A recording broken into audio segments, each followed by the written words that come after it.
Thank you for hitting the rewind button with us tonight. I'm Daljeet Kelsey. I'm Dan Fowler. And tonight, Dan, we're going to be revisiting more Teenage Mutant Ninja Turtle nostalgia. Again. I know, but this has become the I Love the Mutant Turtles show. Teenage Mutant Ninja Turtles. Is there any other kind? Okay, fine. We'll talk more about the Mutant Turtles. The Mutant Ninja Turtles. Yes, the teenagers. Because, we've seen those memes about the mid-40s Ninja Turtles, and those are just depressing. All right, so why are we talking about the Turtles again? We already gave them one full episode. What else is there to talk about? Well, as you know, there is a lot of Teenage Mutant Ninja Turtles minutia, and I went down a rabbit hole, so to speak. Easter is just around the corner, and I was looking through my collection of Easter specials, and I discovered I still have a copy of the Teenage Mutant Ninja Turtles Awesome Easter Special that I think was a direct-to-video thing where the Turtles traveled to a different dimension, the fairy tale dimension, and met the Easter Bunny who's named Hokum. But anyway, as I was pulling out this VHS cassette, it had this little booklet that featured other some Easter fun coloring activities and other family home entertainment videos that you could purchase. And one of them was Will Vinton's Claymation Easter. Now, I know we talked about Will Vinton in our last episode. He was the guy behind the Noid, the California Raisins, and the Claymation Christmas Special. Have you ever seen the Easter special? No, I haven't. I've seen the Christmas. I've even seen the Halloween special and the California Raisins and the Noid and the documentary on Will Vinton, but I've not seen the Easter special, no. Yeah, I hadn't either. I didn't even know this thing existed. And apparently it's not like the Christmas special at all, where that was a series of vignettes. This, I guess, was a long-form story about, I think, a pig that I haven't watched it yet, but it's on my YouTube playlist, that wants to kill off the Easter Bunny to reap in some kind of benefit that the Easter Bunny gets. All right. But anyway. Jesus is probably really mad about that. Probably so. But that led me to another rabbit hole where I discovered that Will Vinton actually produced a commercial for Teenage Mutant Ninja Turtles Pizza Crunch-A-Bungas, which were a snack food around the 89, 1990 era that were pizza-flavored corn snacks. And the commercial featured Claymation Ninja Turtles that kind of looked like a cross between the Ninja Turtles and the California Raisins with a completely different voice cast. But that just got me nostalgic for Teenage Mutant Ninja Turtles foods. Right, and then so you drug me in to give me a laundry list of Ninja Turtles food item commercials to go through, and we pick our favorite ones. That's how you wanted to spend this afternoon, right?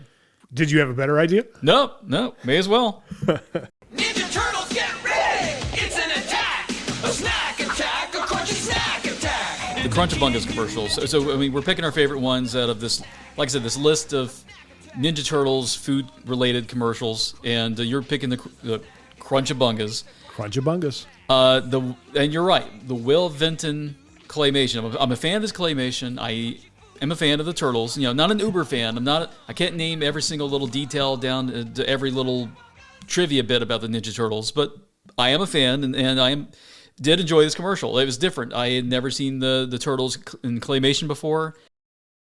I'll go ahead and tell you, a lot of this stuff I grew up with, I just wasn't really that aware of, or that I wasn't eating it. Okay. In fact, going back through this list of everything you wanted to go through tonight, personally, I was not eating this stuff. I was exposed to plenty of junk food in the past, just not Ninja Turtle related, I guess. And I was aware of some of it, but it starts to become blurry because once YouTube came into play and the nostalgia wave was coming through big time, I don't know if I really remember this having been exposed to it as a child, or if I just remember this because, I saw the commercial way after the fact. But regardless, Crunch-A-Bungas, I really enjoyed it. What was really strange to me, so if you hadn't seen this commercial, the commercial is practically Claymation Turtles jumping around, cutting up pizzas into Crunch-A-Bunga shapes, and they have a Claymation shredder that's chasing them around the scenery. One thing I thought that was really neat was the design of the turtles reminded me. Do you remember those stuffed animal plushy Ninja Turtles back in the day? Yeah. That looked like they would come out of claw machines? Yeah, you're right. The head shape of these claymation turtles was a lot different than the cartoon and did resemble those. Yeah. Yeah, that's what it reminded me of. It was like they took that doll and made that into the claymation model to go after in order to pull off that commercial. So that to me was interesting.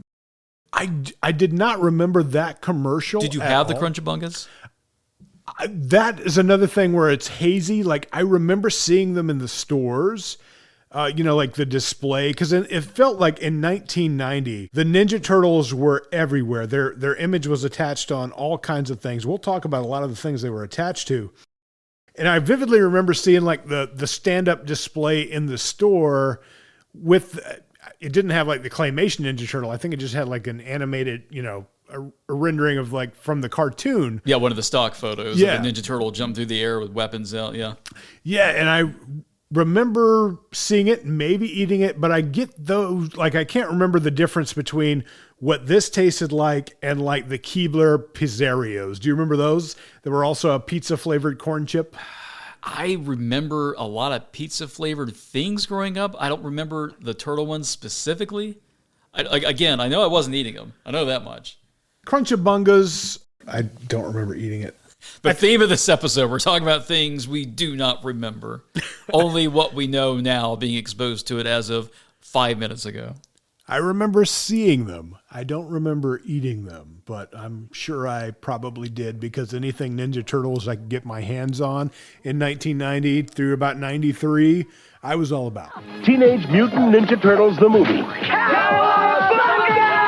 Get them while they're hot. And so my main commentary is going to be on these commercials because the commercials, they have their own merit. They stand out. They really resonate with me as far as certain kid memories. Definitely. The first big one Teenage Mutant Ninja Turtles pasta from Chef Boyardee. was the Chef Boyardee's Teenage Mutant Ninja Turtles pasta. Oh, yeah. So I ate plenty of pasta growing up. I don't remember, again, specifically eating the Ninja Turtles pasta, but the commercial really resonated with me. Now, there were two of these commercials. The first one that came out was just some generic cartoon turtles flipping through a living room, kids going, woo, wow, and then mom telling them to take the rest of the kitchen to finish their Chef Boyardee cans of Ninja Turtles. Yeah. What I wanted to talk about was the second version that came out. So later on, they upgraded the can. They added the shredder to the pasta mix because the pasta was originally, they had 4 pasta shapes, 1 for each Ninja Turtle, and then they added the shredder. Well, the second commercial was really hitting it home for me because in the second commercial, you had kids around this table, some friends, I suppose, or foster children, whoever they were, and they're taking their turns eating the pasta, and as they're saying who their favorite turtle is, and they eat their turtle pasta, then they turn into that cartoon animation of that turtle. Yeah. Like the first kid turns into Michelangelo, the second kid turns into Donatello. What I got a big kick out of was the third kid, who was like the weakest little kid, the runt of the bunch, who was, I'm gonna be, and then somebody interrupted him. Yeah, kept jumping over him to be the next guy. Yeah. Well, he eats his, and he becomes the shredder. And instantly, the other two run out of the room because it's like, oh, God, our best friend's about to kick her ass because he just became the big bad guy that you would think they wouldn't be afraid of because they're the turtles, and they watch the turtles kick his ass like every Saturday morning. So I don't know what the big fear was there, but the reason why this resonated with me, I thought this was a better version of a commercial compared to, do you remember the commercials for fruit roll-ups, and I think it was Gushers? Oh, yeah. But you remember how freaky it was? Were you ever terrorized as a kid? For me, that was like body horror as a 5-year-old or even an 8-year-old. It's like I'm watching these commercials where these children would eat food that would turn their heads into giant, freakish pieces of fruit, and or the Fruit Loops. I remember fruit roll-ups. They would eat the fruit roll-ups, and they would turn into all kinds of just like misshapen body horrors, like I said, and it just freaked me out. Like I did not like it. It definitely didn't make me want to eat it. Yeah. The Gushers things too. I think their heads turned into fruit that exploded, and there was like liquid geysers. Oh, that's right. Their heads blew up. I think the Gushers, their heads would blow up. It would turn into fruit first and all over the ceiling or something. Yeah. It was just nuts. It's like, that was shock marketing in its day, but toward kids, and that's what freaked me out about it. I hated those commercials. I hadn't thought about those in years, but yeah, I can vividly see it now in my head. And yeah, it was kind of traumatizing a little bit as a kid. Like, eat this thing and you'll die. Little did we know they were poisoning us with all the sugar and other terrible things in there. But yeah, just the thought of biting into one of those things and my head explodes and turns into strawberry syrup on the ceiling. Not a fan. No, but that's why that commercial resonated with me. I'm sold better on the idea of give me something that turns me into my favorite character from a cartoon show as opposed to splatter on the wall. So that made it way better for me. Did you ever try any of the other Ninja Turtle pastas? I know there was a box like mac and cheese variety around the same time. It wasn't from Kraft. It was from an off-brand, but it had the 4 turtle shapes with the cheese sauce. Did you ever try that? Well, for the umpteenth time, Dal, I don't remember ever eating any of these Ninja Turtle food items. I just remember having been exposed to commercials here and there. That's all right. I'm sorry if my childhood doesn't live up to your standards of Ninja Turtle fandom. Not at all. I have also have a mac and cheese fandom. So any kind of character shaped mac and cheese I could get my hands on as a kid, I definitely tried. And even a year ago when the new Teenage Mutant Ninja Turtles movie came out, and it was a Walmart exclusive, it was a great value brand, but it was the Ninja Turtles mac and cheese shaped like the new Ninja Turtles. Of course, I was all about it. I think I bought like 6 boxes and plowed through all of them, and still found some for like 50 cents, some like in a clearance rack on the shelf. And of course, those came home and ended up in my belly. Those turtles still have their hooks in you, don't they? Deep hooks. They do. I am a sucker for a good marketing campaign, especially one about mac and cheese and Teenage Mutant Ninja Turtles. Hey, dudes, pizza party! Yeah, now our cereal has new pizza-shaped marshmallows. My next pick is going to be the Teenage Mutant Ninja Turtles cereal from Ralston, or Purina Ralston, if you will. The same company behind dog and cat food was making our breakfast cereal in the late 80s and 90s before they got bought out by General Mills. I hope they didn't use the same lines. That would be... Hopefully not. I didn't know about the dog food thing. I mean, I guess I knew. I just didn't put one and one together, but thanks for that. Yeah, Ralston was like their consumer products line, while Purina was their pet food line. But anyway, Teenage Mutant Ninja Turtles cereal was sweetened rice cereals in the shape of like Chex. They called them Ninja Nets, and they had Teenage Mutant Ninja Turtles themed marshmallows in them. Later on, they would add pizza-shaped marshmallows for another marketing campaign. This was around for several years. The original version, I think, had like little mini comic books in it with different characters that you'd see in the cartoon and the toy line, like Casey Jones, Shredder, Baxter Stockman, Wingnut, and I can't remember the name of the Manta Ray. Was he actually named Manta Ray? I think he was named Manta Ray, so yeah, that's his name. Yeah. Manta Ray. Little, like, I think like little 4-page comics that were like little mini, the size of half a sheet of notebook paper that were in the box. And then later on, famously, you'll see images on the web about this green ooze that was like this dyed honey that would come in specially marked boxes that you could pour on top. But what I remember most and loved the most were the Teenage Mutant Ninja Turtles cereal bowls. Now, they had 4 different ones that had the mask of the different turtles, and they were just kind of these bloated turtles that were in the shape of a bowl with a head on it, and they had little hands and feet that you could eat your cereal out of. So you were basically eating your cereal out of their bellies. Pretty much, yeah. Because they're on their backs, essentially, and you're eating the cereal out of their stomachs. like picture the shell removed, and you're just dining on cereal out of a turtle that's smiling at you. I love that thing. I used it all the time, had it for years, and then I think I put it in the microwave one time, and that was the end of that Ninja Turtle. Can't put turtles in the microwave.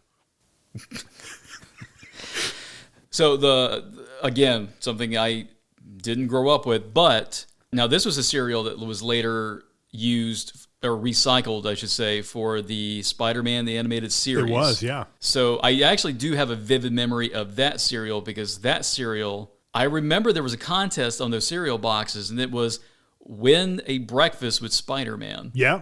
And I was of the age where I don't know what I was going through at the time. I must have been fed up with something, but it's like, I don't care. I'm just going to open up every one of these boxes and see if I can win that breakfast with Spider-Man. So, like in the middle of the grocery store? In the middle of the grocery store. I didn't buy the box. I mean, this is like, I don't know why we're in the grocery store for so long, but my family was off shopping somewhere. I was in the in the cereal aisle. Elementary school or something, and I saw that contest, and I was like, well, surely out of one of these, I don't know, tens of 20 boxes that were on the shelf, it has to be the winning ticket, like Willy Wonka to go to the chocolate factory, except I was going to have breakfast with Spider-Man.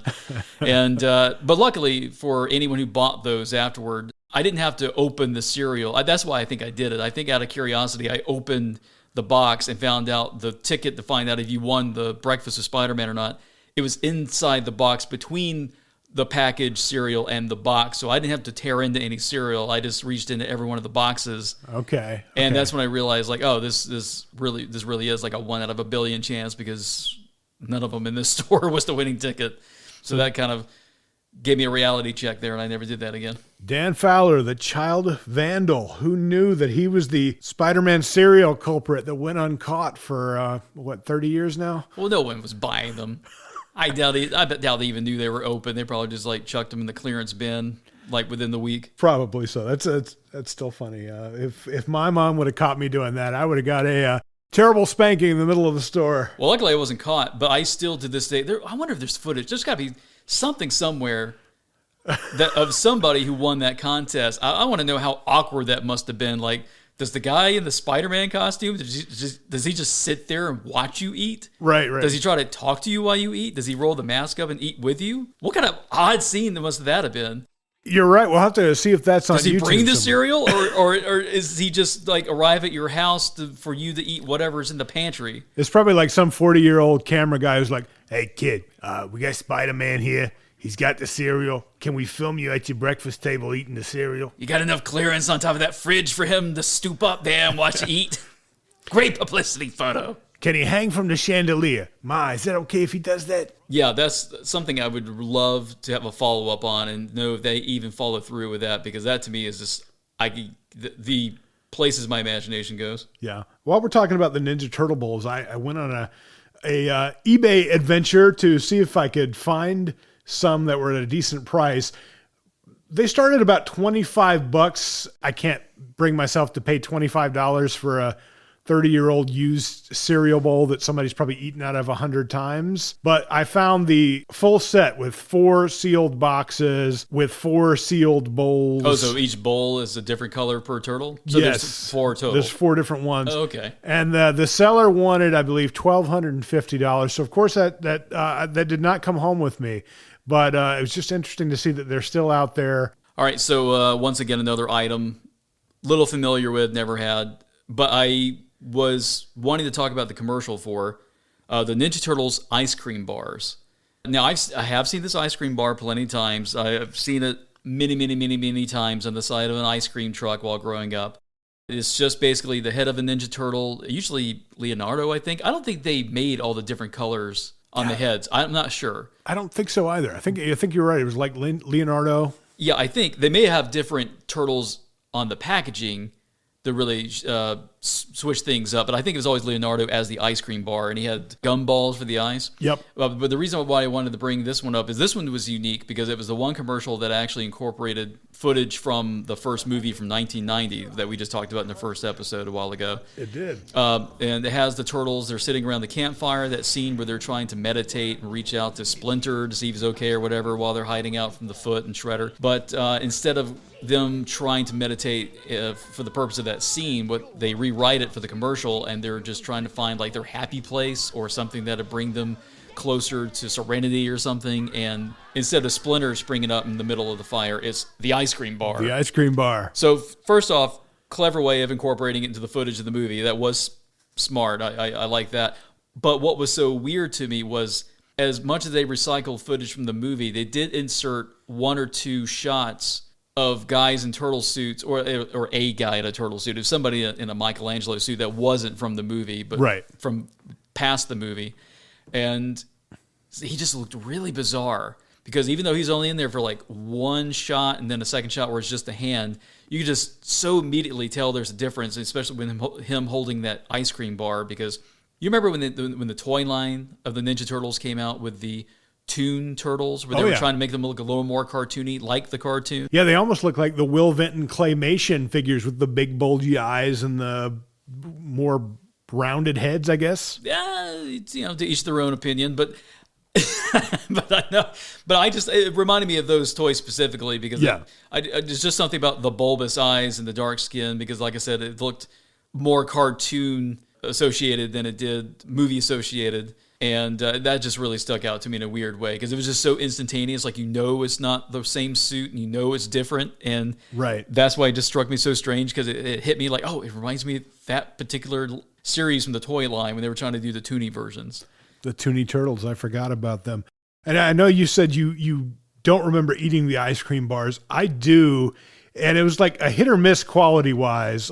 And maybe because they were in the back of ice cream trucks, and who knows how many times they got melted and refrozen. But they would vaguely be in the shape of a turtle head, and the gumball eyes were not always in the mask where they were supposed to be. Sometimes one was like up on the top of the bar, one was like jammed in the bottom of the bar. Kind of looking like Toxic Avenger almost with the yeah. lopsided eyes. Pretty much. Well, I was going to ask now, was that your go-to ice cream growing up? For an ice cream bar? For an ice cream bar or the ice cream truck. I remember having it once or twice. I didn't really patronize the ice cream truck very often. It was, I don't know, maybe twice in my childhood. Well, see, when I was growing up, it was our elementary school where we had a ice cream bin box thing off to the side. So after you ate your lunch, you could go over and for like 25 cents, 50 cents, you can get an ice cream bar. Yeah. And the popular one that I was always eating out of there, I remember, was the Mickey Mouse ice cream bar. And this was the one, it was in the shape of Mickey Mouse's head, but it was like a vanilla ice cream bar, I believe it was, but it had like a chocolate shell on the outside around his ears. I remember that ice cream bar, and I think it had little like chocolate like M&M eyes or something, right? Ours didn't. Maybe not. But then again, you went to a fancier school. You went to private school. I went to public school. We couldn't afford M&M eyeball ice cream bars. Well, maybe the ones you got out of the store, or maybe the ones you got at Disney World. I don't remember. But I remember eating them. You had to go to Disney World too, did you? Mr. Privilege. And these ice cream bars are actually still around. Another company, they're originally made by Blue Bunny, and now Wells Food Service, I guess, has picked up the license, and they launched a new version of this for the latest Teenage Mutant Ninja Turtle movie. Still have the gumball eyes. I haven't seen those in stores. I think they're kind of only available for like commercial buyers, but I'm going to keep my eye out for that. And if I can find one, I'll make sure you can actually taste one of the Teenage Mutant Ninja Turtles ice cream bars. Hey, I'm there. If you get one, I'm more than willing. My other pick tonight was the Royal Ooze. Do you remember the Royal Ooze Teenage Mutant Ninja Turtle tie-in? I'm sure you're going to say, of course I don't. So I'll go ahead and explain it to you. Good. Saves me some breath. Back in 1991, the Teenage Mutant Ninja Turtles from The Secret of the Ooze, the second movie, ended up being featured on boxes of Royal Gelatin. That was Nabisco's answer to Jell-O. I think it was a couple of cents cheaper. Still around today, but you have to like buy it online from like Walmart.com. You can't just walk in the store and find it on the shelf, at least around here. I looked. Of course I did. One of the things that was really interesting about it was the back of the box had a recipe for Royal Ooze drink. So it's basically like a not fully gelatinized version of Jell-O that you could drink, and it's kind of thick. And supposed to be... Obviously, it's supposed to be made by your parents. I mean, this isn't so easy that a child can make it, right? I don't know. The recipe's pretty easy. You just kind of boil some water, then you put some Jell-O and some Royal Gelatin and some ice cubes in there, stir it up, and serve it. And it just so happens, Dan, I have some for us to try at the end of the show. No. Oh, okay. Well, that's great. It's not 30-year-old gelatin. I just bought the... I couldn't find Royal, so I had to buy Jell-O. As long as it's not 30-year-old Crunch-A-Bungas, I'm good. Surprisingly, when I was researching this stuff, there are so many videos on YouTube where people are buying 30-year-old food products and opening them and eating them in their videos. I don't know why they would want to do this, but it's a thing. It is. I don't want to take any part in that, but I will acknowledge it is. Yeah, we will not be eating any 30-year-old food here on the rewind button, but we'll talk about plenty of it. We're heroes in a half shell. We're baking a surprise. Teenage Mutant Ninja Turtle pie. All right, so the final commercial that really grabbed my attention that I thought was worth talking about was the one of the more popular food items I've heard plenty of people talk about. Never had the opportunity to try one, but I absolutely would. If this was still around today, I would have absolutely stopped at the grocery store on the way home, picking this up so that I could try it on the show. The Hostess Ninja Turtles pudding pies. Oh, yeah. The green things. Yeah. So this was a vanilla pudding pie that was covered in a green frosting. Mm-hmm. It actually looks pretty good for a little pastry dessert. But what was interesting to me and wanted to talk about it for the purpose of this show was, so every one of these commercials that we've watched for these different food items to do with the Ninja Turtles, every one of them looks like they were, of course, done by a different animation studio because, they got to lease this stuff out. They got to hire somebody to make and produce the Turtles doing something cartoony, as close to the cartoon as they could probably get. And different enough so that if they didn't have that particular licensing, it wasn't quite trademark infringement. Right. So a lot of it looked good. A lot of it did look good. And you can tell a lot of nuances and differences and this and that. What I liked about this one was I think, according to all the copyright slapped at the bottom across this commercial, this looks like it was made by the actual Murakami Wolf Studios, yeah. Yes. So it looks like it was made by that animation studio, the same one that makes the cartoon series. This is one, if not the only one, where they actually animated the Turtles, making these pastries Right from the sewers to you. directly from the sword to you, as they advertised, which sounds fucking disgusting. But the animation was really cool, really great, because it was right off the Saturday morning cartoon from CBS. The Turtles in the sewers. I think Bebop and Rocksteady start off down there trying to attack him or something, and then they burst out of the sewers to throw these dessert treats in the kids' faces so they can snack on them before the Shredder shows up with his minions, and then they beat him up as always, and then leave him knocked out or whatever in the street to go and enjoy more food items that they can promote and sell and make more money off of. But the animation of this one was really, really good and really top shelf, just like in the cartoon series. And I believe it might have even been the same voice actors, or at least they sounded a lot closer to the... Closer. It's hard to tell. Yeah. All these commercials, for obvious reasons, they're not going to bring these guys out to do commercials all the time. So they're going to get someone to fill in to sound like them, almost like they do on the actual show. Because as you know, on the actual Turtle show, sometimes not everybody on the cast could make it to the recording. Yeah. So they'll have somebody else fill in for the Shredder's voice or Donatello's voice. They'll have somebody pulling double duty, and you can tell the difference. Yeah. But you never mind because it's just so unique. It's like, oh, so that's what Rob Paulson sounds like as the Shredder instead of Raphael, and it's just really neat to hear that. But yeah, it's so, who knows which commercials they did the voices for versus them pulling in a sound alike. Yeah. I think Frank Welker got a lot of work on those different commercials. He could have. Very versatile actor, but plays the... he's got that one like tone to his voice that when you hear it, you're like, was that Frank? Yeah, and it's so wild when you learn more about this kind of stuff. For instance, you and I, we both met Roger Jackson. Roger Jackson was the voice of Ghostface. He was the voice of Mojo Dojo from Powerpuff Girls. Yep. But we interviewed him for another show a while back, and we found out through him that he's the guy they hire to do impersonations of all these other voices for toys and video games. Right. Like for the Batman Begins games. They don't bring the regular voice actor. Yeah. So, for instance, they don't bring Liam Neeson in to do the voice of Ra's al Ghul, who he played in Batman Begins for a Batman Begins video game. They bring in Roger Jackson, who does his impersonation of Liam Neeson. And the same thing we found out for Monsters, Inc. All those Sully dolls and toys that they sell with his voice. Yep. You think it's John Goodman, but we find out from Roger Jackson, like, no, they're hiring him to do the voice of John Goodman because he's cheaper than John Goodman being brought into the studio or the booth and recording those. Yeah, I imagine there's probably like a likeness clause in their contracts too, where they're probably saving a lot of money on not having to pay John Goodman a licensing fee to use his voice for these things. Oh yeah, absolutely. These awesome toys, they're epic and they're cool. From Ninja Turtle cereal and Cookie Crisp too. There were several other Ninja Turtle food tie-ins around the same time.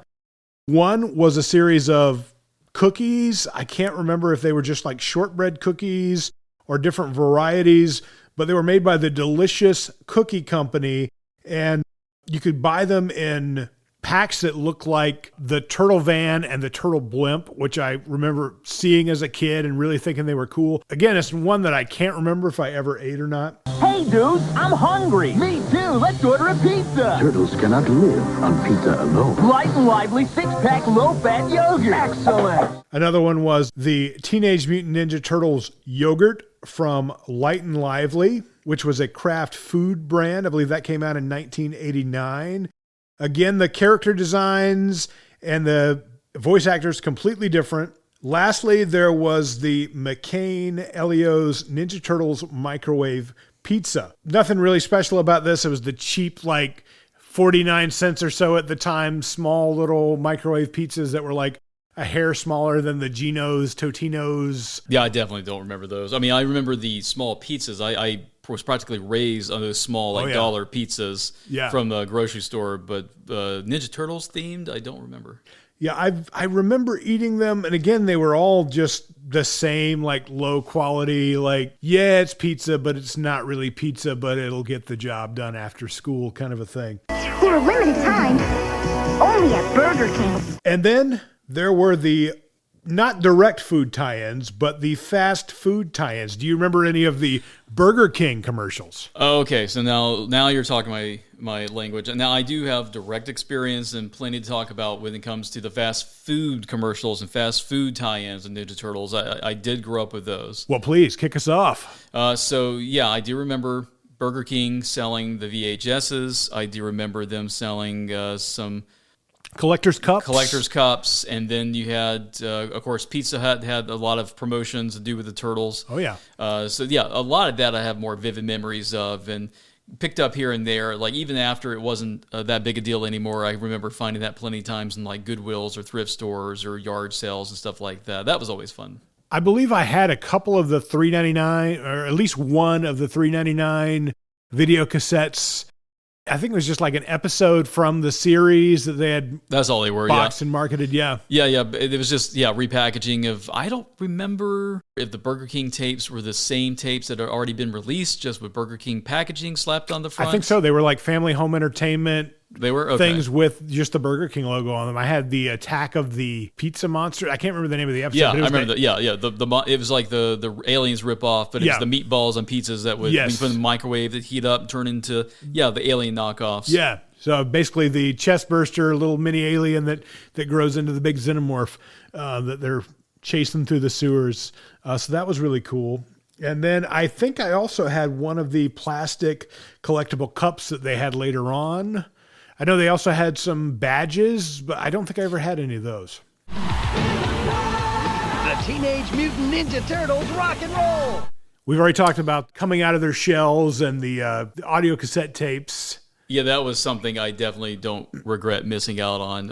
That was another thing. I was aware of it, but that wasn't as easily accessible as a lot of other things, the coming out of their shell concert stuff. Yeah. It's like I would see images of them. I think it might have been Blockbuster. You go to Blockbuster and you see the advertisements on the TV of they're coming out of their shell tour, but I never understood, as a kid, I didn't understand like where I could go see it. I didn't understand that it was a concert that I could actually go and see, or participate in as an audience member. But then years later, thanks to YouTube, I finally do find out what it was all about, and I don't think I really missed out much. Any final thoughts on any of those fast food things before we go into the drink? No, I'm eager to see what this tastes like. You have never seen this, but know what it is. That's the canister that had the ooze. So yes, this is the ooze drink recipe from Royal Gelatin from the Royal Ooze lineup that had all the Ninja Turtles on the boxes. It's essentially just Jell-O that hasn't quite solidified yet. It's just boiling water, the gelatin, ice cubes, shake it up, mix it up, put it in a glass, and drink it right away. So liquid Jell-O. Liquid Jell-O. All right. And instead of the green ooze from the second movie, I opted to recreate something that I hoped would look like the ooze from...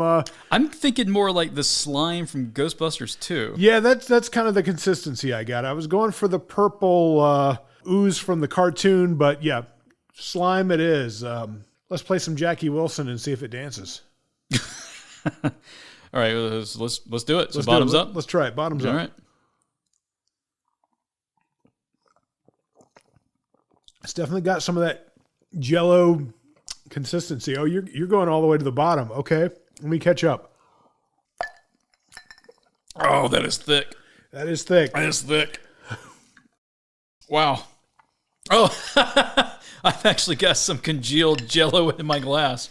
I guess that's part of the fun of the ooze. Yeah, there's some on the sides here. I haven't quite finished it. You were chugging like no tomorrow. Well, I said bottoms up.